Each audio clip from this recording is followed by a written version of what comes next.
कौन नहीं चाहता कि उसका बच्चा पढ़ाई में अव्वल ना हो। हर इंसान चाहता है कि उसका बेटा या बेटी हर बच्चे से आगे निकल जाए।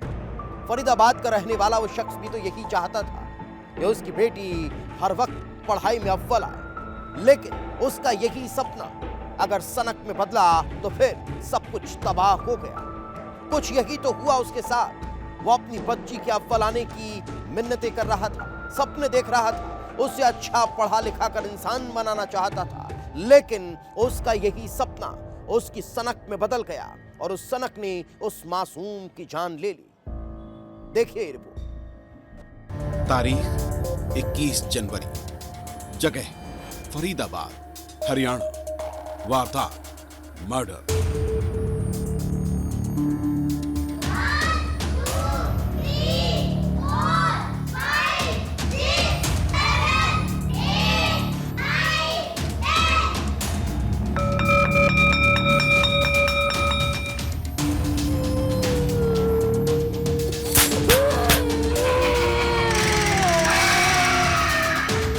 फरीदाबाद का झाड़ सैंतली गांव। रात हो चुकी थी, अंधेरा दस्तक दे चुका था और साथ में आई थी जुर्म की ऐसी वारदात जिसने हर किसी को हिला दिया। अचानक कृष्णा जायसवाल बदहवास हालत में अस्पताल पहुंचता है।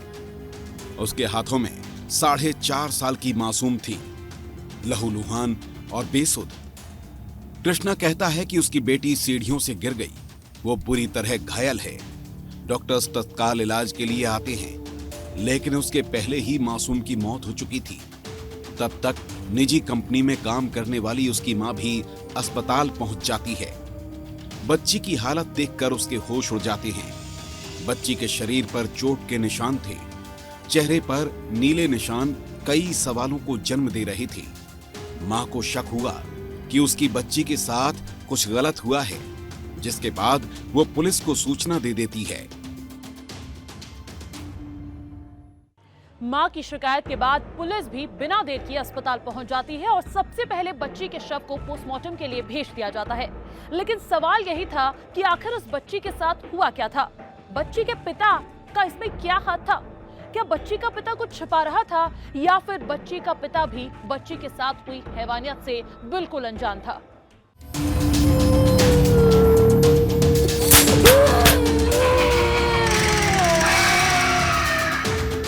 पुलिस जांच में जुट चुकी थी। जांच में पता चला कि कृष्णा और उसकी पत्नी दोनों प्राइवेट जॉब करती हैं। पत्नी दिन में काम पर जाती है और कृष्णा दिन में बच्चों की देखभाल करता है। और जिस वक्त बच्चे की मौत हुई, वो मासूम अपने पिता के साथ ही थी।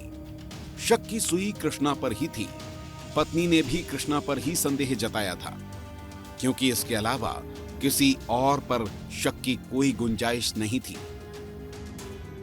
पुलिस कृष्णा को हिरासत में लेती है और पुलिस ने जब सख्ती से पूछताछ की तो कृष्णा टूट गया और सामने आई हैवानियत की वो कहानी जिसे सुनकर पुलिस के साथ साथ हर कोई हैरान हो गया।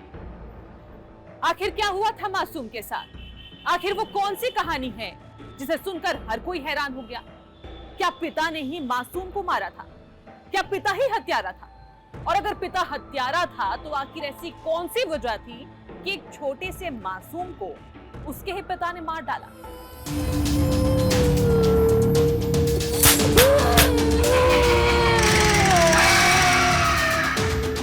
कृष्णा ने पूछताछ में बताया कि मां के काम पर जाने के बाद वो अपनी 4 साल की बच्ची को घर पर ही पढ़ाता था। बच्ची स्कूल नहीं जाती थी, लिहाजा जब भी टाइम होता था उसे पढ़ाने के लिए बैठ जाता था। घटना के वक्त भी मासूम पढ़ाई कर रही थी। कृष्णा ने उसे 50 तक गिनती लिखने का होमवर्क दिया था और जब मासूम 50 तक गिनती नहीं लिख पाई तो वो आग बबूला हो गया, गुस्से में हैवान बन गया और बेलन से उसकी पिटाई शुरू कर दी। 4 साल की वो मासूम तड़पती रही, लेकिन दरिंदे पिता के हाथ नहीं रुके। मासूम रोती रही, चिल्लाती रही, लेकिन गुस्से में आपा खो चुके कृष्णा को उस पर बिल्कुल भी दया नहीं आई। इतना ही नहीं, हैवानियत का ये खेल यहीं खत्म नहीं हुआ था। कृष्णा गुस्से में उस मासूम को उठाकर जमीन पर पटक देता है और इतनी जोर से पटकता है कि उसकी जान ही चली जाती है। घंटों तक कृष्णा लाश घर में ही रखे बैठा रहा और फिर सीढ़ियों से गिरने की झूठी कहानी बनाकर उसे अस्पताल ले जाता है, लेकिन एक मां की नजर से वो दरिंदा बच नहीं पाया। उसने वो दिन में स्कूल का काम करवा रहा था बच्ची को, तो बच्ची ने स्कूल का काम नहीं किया, तो इस कारण उसने दारू दूरू पिया करता और नशा भी किया करता, तो उसके कारण उसने बेलन से और धक्का देकर पटक कर दिया।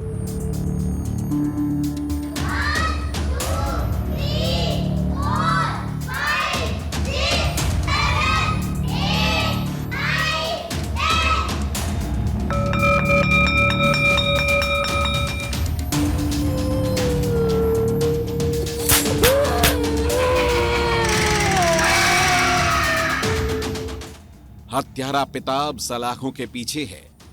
पुलिस उससे बारीकी से पूछताछ कर रही है कि कहीं इस हत्याकांड के पीछे कोई और वजह तो नहीं है। लेकिन फिलहाल जो तस्वीर सामने आई है वो डराने वाली है कि आखिर गुस्से और अनुशासन के नाम पर मासूम पर इतनी क्रूरता क्यों की गई? क्या पढ़ाई उस मासूम की जिंदगी से बढ़कर थी? क्या सिर्फ 50 तक गिनती नहीं लिख पाने पर किसी को मार दिया जाएगा? ब्यूरो रिपोर्ट, विस्तार न्यूज।